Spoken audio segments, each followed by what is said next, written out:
আসসালামু আলাইকুম প্রিয় শিক্ষার্থী এবং যারা দেখছেন সকলকে আমার আন্তরিক অভিনন্দন, শুভেচ্ছা ও ভালোবাসা।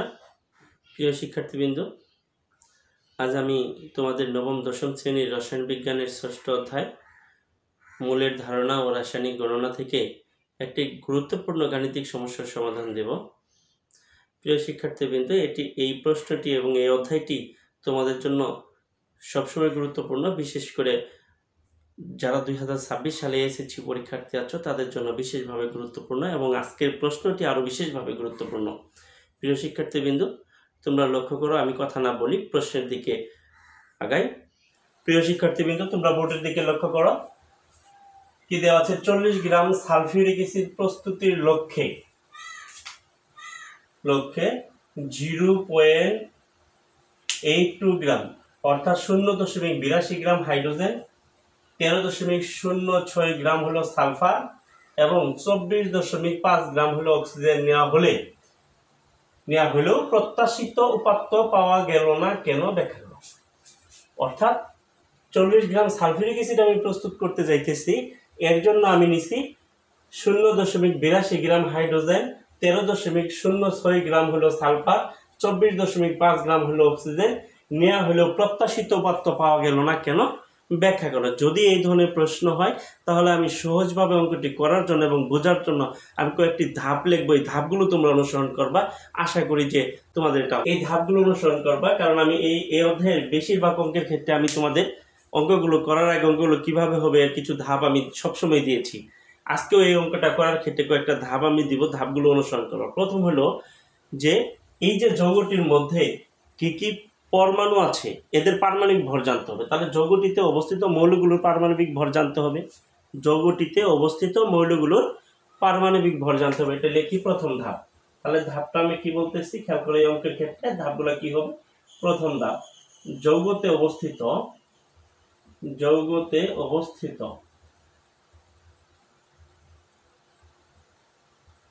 মৌলগুলোর পারমাণবিক ভর জানতে হবে। পারমাণবিক ভর।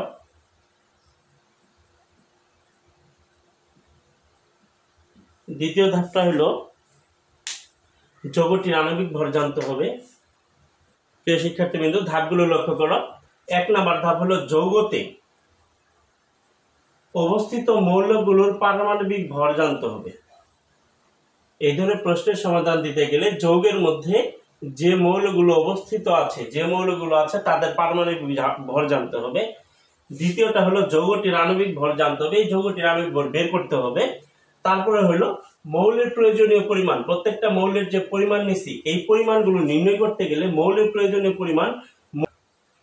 প্রয়োজনীয় পরিমাণ সমান মৌলের মোট পরমাণুর ভর।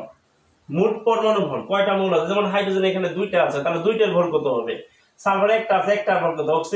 অক্সিজেন আছে 4টার ভর কত হবে? এই মোট পরমাণু ভরকে এই আণবিক ভর দ্বারা ভাগ করতে হবে। যে ভাগফল পাবো তার সাথে যৌগের প্রয়োজনীয় পরিমাণ আমি যা নির্ণয় করতে চাই তার পরিমাণ গুণ করতে হবে। অর্থাৎ এখানে কথাটা খেয়াল করো যে মৌলের মোট পরমাণু ভরকে যৌগের আণবিক ভর দ্বারা ভাগ করে যে ভাগফল পাবো তার সাথে আমি যে পরিমাণ চাইতেছি যৌগটা, এই যে এখানে 40 গ্রাম প্রস্তুতির লক্ষ্যে, তাহলে এই 40 অর্থাৎ যে পরিমাণ চাইতেছি তা দ্বারা গুণ করতে হবে। যদি আমি গুণ করে ফেলি তাহলে আমি খেয়াল করে দেখব যে আমার যে প্রয়োজনীয় মৌলগুলো আছে, যে মৌলের প্রয়োজন, যে হাইড্রোজেন আছে কত? 0.82 গ্রাম। এই 40 গ্রামের জন্য 0.82 গ্রাম হাইড্রোজেনই লাগে কিনা আমরা এখন লক্ষ্য করে ওই ধাপগুলো অনুসরণ করে আমাদের হয়ে যাবে। প্রথম ধাপটা কি? যৌগতে অবস্থিত মৌলগুলোর পারমাণবিক ভর জানতে হবে। যৌগতে অবস্থিত কি কি আছে? Hydrogen, sulphur, oxygen. এখন দেখো হাইড্রোজেনের পারমাণবিক ভর, হাইড্রোজেন এর পারমাণবিক ভর সমান 1। তারপরে আর কি আছে? সালফার এর পারমাণবিক ভর সমান কত দেওয়া আছে? 32। তারপরে কি আছে? অক্সিজেনের পারমাণবিক ভর সমান কত দেওয়া আছে? 16। এটা আমরা জানি। তারপরে ধাপটা কি আছে, যৌগটি অবস্থিত যৌগটির আণবিক ভর জানতে হবে। যৌগটির আণবিক ভর কি আছে খেয়াল করো। যৌগটি কি আছে, যৌগটি আছে হাইড্রোজেন অর্থাৎ সালফিউরিক অ্যাসিড H2SO4 এর আণবিক ভর। যৌগটির আণবিক ভর কিভাবে বের করি খেয়াল করো। এর আণবিক ভর আমরা আণবিক ভর বের করতে জানি, এর আগে অঙ্ক করেছি আমরা। হাইড্রোজেনের ভর কত 1 গুণন হাইড্রোজেন আছে কয়টা 2টে গুণন 2 যোগ, তাহলে এটা হাইড্রোজেনের শেষ সালফারের ভর 32 যোগ অক্সিজেনের ভর কত আছে 16, অক্সিজেন আছে 4টে। তাহলে 2 ওকে 2 প্লাস 32 যোগ 4 16 64 যোগ করলে আমার কত পাইতেছি আমরা 64 যোগ 32 এলো 96 যোগ 2 এই হলো 98 গ্রাম। তাহলে আমি কি পাইতেছি, সালফিউরিক অ্যাসিডের আণবিক ভর 98 গ্রাম। তারপরে কি আছে, মৌলের প্রয়োজনীয় পরিমাণ, অর্থাৎ যৌগতে অবস্থিত মৌলগুলোর প্রয়োজনীয় পরিমাণ 40 গ্রামের ক্ষেত্রে কতটুকু প্রয়োজন সেটা বের করব। তাহলে প্রথমে আসে হাইড্রোজেন। তাহলে হাইড্রোজেন এর আমরা কথাটা এতে লিখি, হাইড্রোজেনের প্রয়োজনীয় পরিমাণ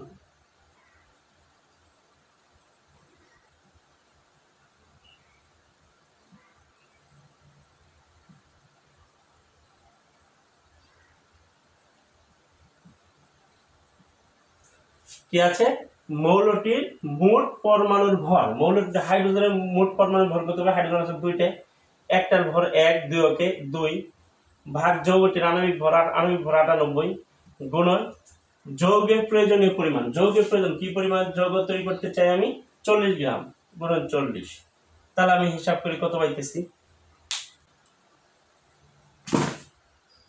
0.82 গ্রাম, 0.82 গ্রাম। তোমরা লক্ষ্য করে দেখো আমি হাইড্রোজেন নিয়েছিলাম 0.82 গ্রাম। তাহলে হাইড্রোজেনের জন্য প্রত্যাশিত উপাত্তের কোনো সমস্যা হয় নাই। এখন আমরা আসি দেখি সালফার ক্ষেত্রে আমরা আসি সালফারের প্রয়োজনীয় পরিমাণ।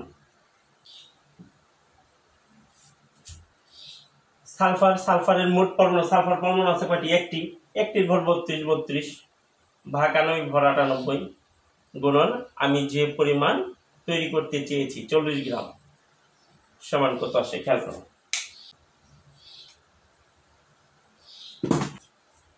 13.06 গ্রাম। সালফারের ক্ষেত্রে আমি 13.06 গ্রামই পেয়েছি, 13.06 গ্রাম সালফার আছে। তাহলে সালফারের ক্ষেত্রে প্রত্যাশিত উপাত্ত পাইতে আমার কোনো সমস্যা হয়নি। এখন দেখি অক্সিজেনটা খেয়াল করি, আমি কেন পাবো না।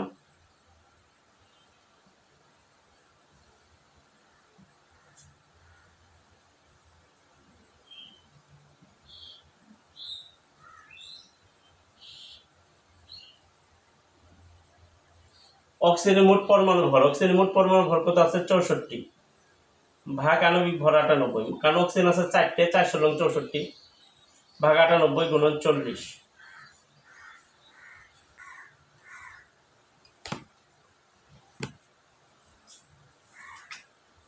আমি পাইতেছি এখানে 26.12 গ্রাম।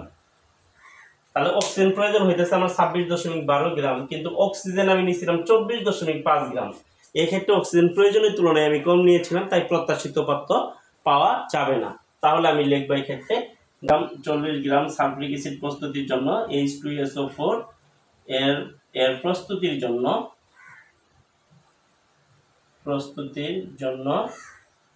অক্সিজেন প্রয়োজন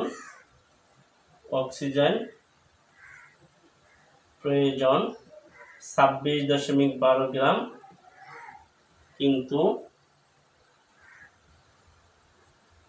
অক্সিজেন নেওয়া হয়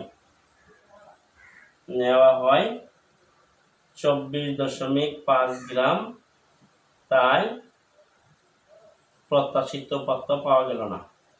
প্রত্যাশিত উপাত্ত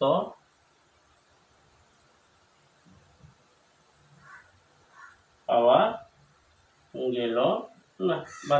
তাহলে কি বলতেছি যে 40 গ্রাম সালফিউরিক অ্যাসিড প্রস্তুতির জন্য আমার অক্সিজেনের প্রয়োজন হলো 26.12 গ্রাম। এক্ষেত্রে দেখো হাইড্রোজেনের প্রয়োজন হলো 0.82 গ্রাম, আমি 0.82 গ্রামই নিয়েছিলাম। সালফারের প্রয়োজনীয় পরিমাণ হলো 13.06 গ্রাম, আমি 13.06 গ্রামও নিয়েছিলাম। কিন্তু অক্সিজেনের প্রয়োজন হলো আমার কত, 26.12 গ্রাম, কিন্তু আমি নিয়েছিলাম অক্সিজেনের পরিমাণ 24.5 গ্রাম। এখানে অক্সিজেনের পরিমাণ কম নয়, আমার প্রত্যাশিত উপাত্ত পাওয়া গেল না। তাহলে এইভাবে আমি এই প্রশ্নের উত্তরটা দিতে পারি। তবে এক্ষেত্রে খেয়াল করো, হাইড্রোজেনের প্রয়োজনীয় পরিমাণ 0.82 গ্রাম আমি নিয়েছি, 0.82 গ্রামই নিয়েছি। এখন খেয়াল করো, এখানে তুমি বেশিও নিতে পারো, যে নিতে 5 গ্রাম নিছো, ব্যবহার হয়েছে 0.82 গ্রাম, সেক্ষেত্রে 5 গ্রাম, তাহলে আরো বেশি নিছো, এখানে কোনো অসুবিধা তোমার নাই। বেশি নিলে অসুবিধা নেই। যখনই তোমার কম হবে, যে 40 গ্রাম প্রস্তুতির জন্য তুমি কম নিবা, সেই ক্ষেত্রে প্রত্যাশিত উপাত্ত পাওয়া যাবে না। কিন্তু তুমি বেশি নিছো, বেশিটা অবশিষ্ট থাকবে সাধারণ বিক্রয়ক হিসেবে।